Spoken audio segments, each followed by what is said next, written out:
I have a dream. Tear down this wall. This was their finest hour.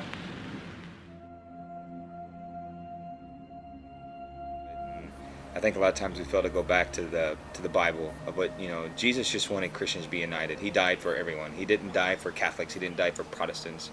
He died for everyone who believed in him. So I think ecumenism works in most environments that we manage with religious education, but not every environment. As people were becoming involved in ecumenicalism, all of a sudden faith became real for them. Too many big forces out there, coming against all of us, and so we need to rally together where we can and forget some of the old animosities, the old differences, and really find the common ground that we can stand for God's truth. Or are they Catholic, or are they Protestant, or what belief group are they? And we just encourage them to keep jumping. And as they continue to jump, eventually they all start jumping together. And as that jumping continues, they become more and more powerful and united as a group. If you truly look at ecumenical work, that if you're together, you're living well, you're loving God, you're loving Jesus, you're ecumenical. Doctrines that are specific to our faith community. And some of those don't always line up.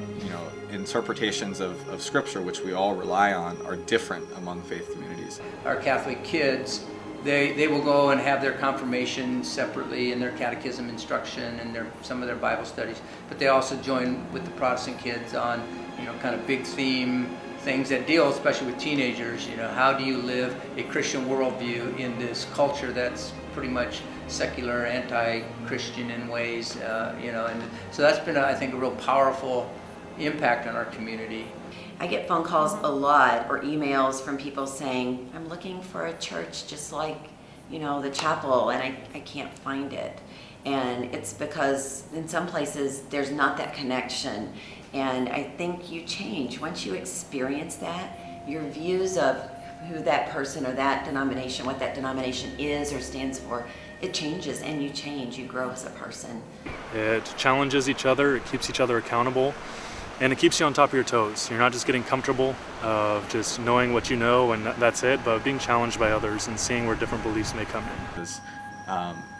It requires saying that my community is not necessarily the only thing. Which is, love one another as I loved you.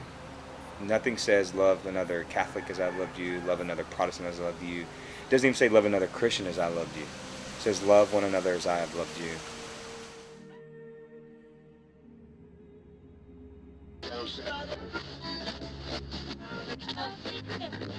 I have a dream. Tear down this wall. This was their finest hour.